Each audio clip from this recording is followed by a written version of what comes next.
Welcome back to 89 Games. I'm Doug, and today we're talking about the Scoundrel in Gloomhaven. More specifically, we're going to go over 3 specific level builds that will showcase what the Scoundrel can do and which cards you might want to take at each level. This will also cover prosperity unlocked items and perks for each of these levels as well. The levels I'm speaking of are levels 3, 6, and 9. I think focusing on character builds at these levels will be a much better and more entertaining guide than methodically going through every single card in detail, as frankly some cards just don't have that much to cover on them. So with that said, we can get started, and if you want to see the level 1 build, just check out the beginner guide linked in the description. So at level 3 for the Scoundrel, I've taken Open Wound at level 2 and Duelist Advance at level 3, and I've removed Thief Snack and Quick Hands from my hand. These picks will have the Scoundrel still playing as a striker, dealing high damage before retreating to safety to set up for the next strike. My main plays here will still be to get Single Out and Flanking Strike top off for the 5 attack each whenever possible, while holding Open Wound in reserve for the 3rd strike if the opportunity is there. The truth is, I find myself often using Open Wound where I don't have an adjacent ally to the target, but the attack 4 is still strong regardless. Duelist Advance is going to help me move across the entire map in a single turn when paired with a move 5 or more, and still be able to attack at the end of that move.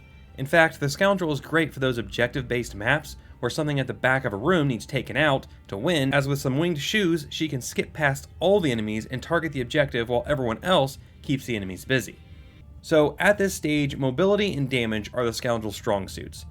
Item-wise at this point, we'll still have all the starting items, which should consist of the leather armor, winged shoes, poison dagger, heater shield, stamina potion, and eagle-eye goggles.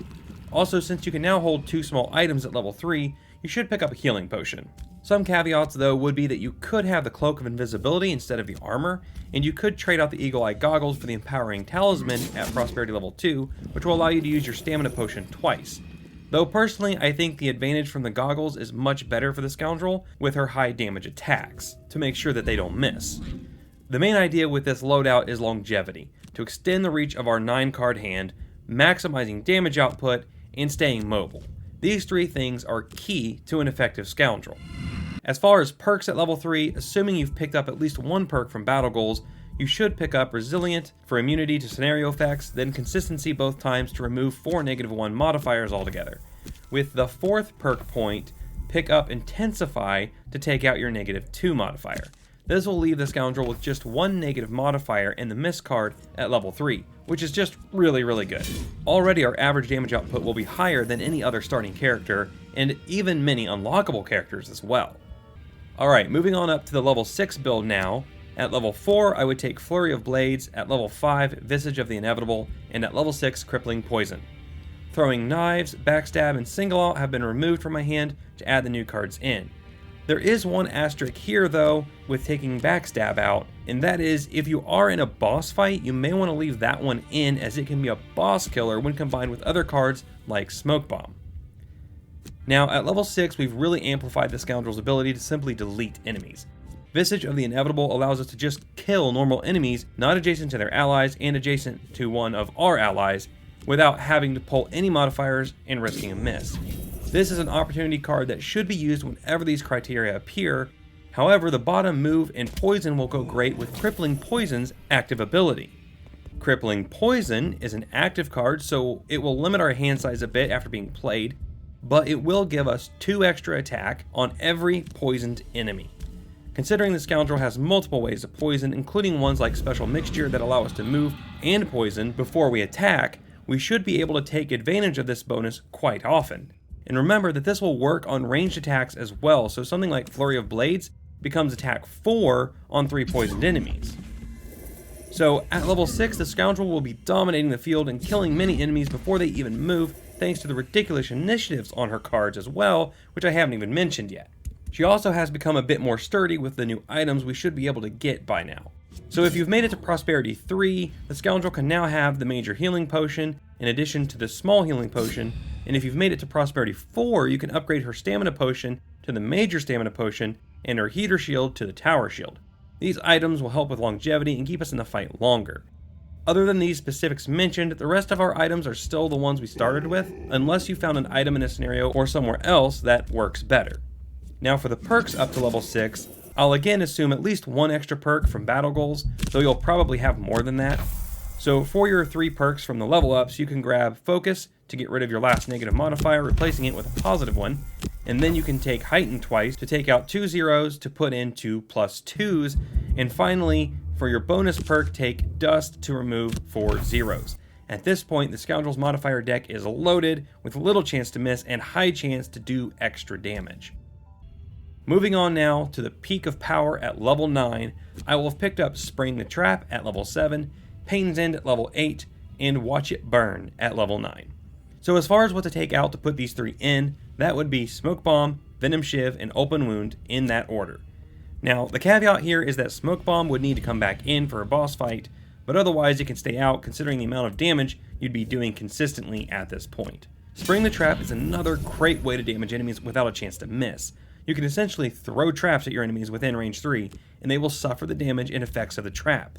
Now obviously this will do no good if there are no traps on the scenario you're playing, so this may not be a card to take with you every time. However, the bottom can pair really well with Smoke Bomb's top, giving you 4 times damage on your next attack if the enemy is adjacent to your ally and none of theirs.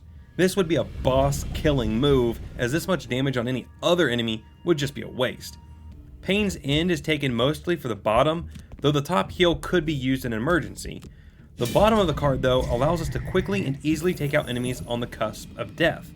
This will allow us to move and keep us from having to waste our attack on weakened enemies and use it on another target instead.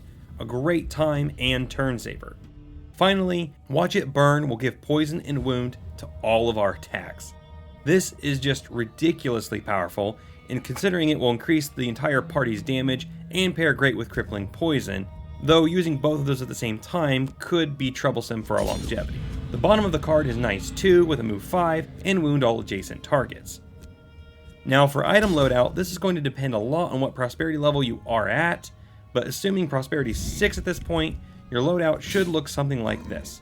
Eagle Eye Goggles, Studded Leather Armor, Tower or Spiked Shield, Poison Dagger, Winged Shoes, Major Stamina Potion, Minor Stamina Potion, Major Healing Potion, Empowering Talisman, and one more small item that I don't have a specific recommendation for.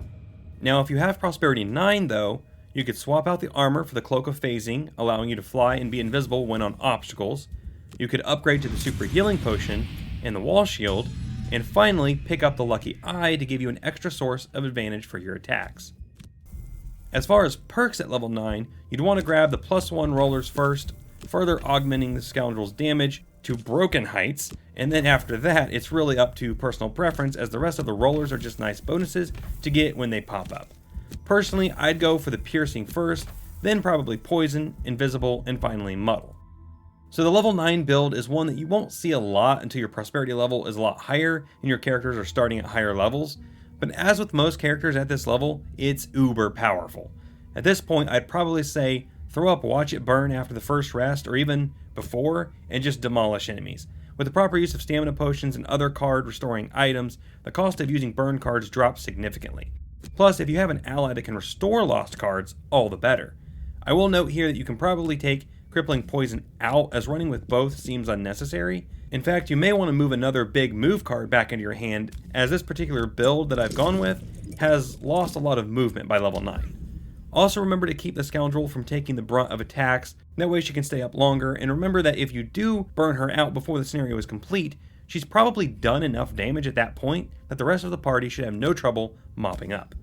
That said, you should play a bit more conservative in boss scenarios, saving the Scoundrel's most powerful moves for the boss. The Scoundrel can make many boss fights trivial with the right preparation. Speaking of preparation, this video here can help you prepare for more Gloomhaven. Remember to like and subscribe and all that stuff for more tactical strategy and RPG content. Also, let me know if you liked this format or not, and feel free to discuss cards and builds in the comments, particularly if I didn't talk about any of those cards that you particularly like. Thank you so much for watching, have a great day, and keep on gaming.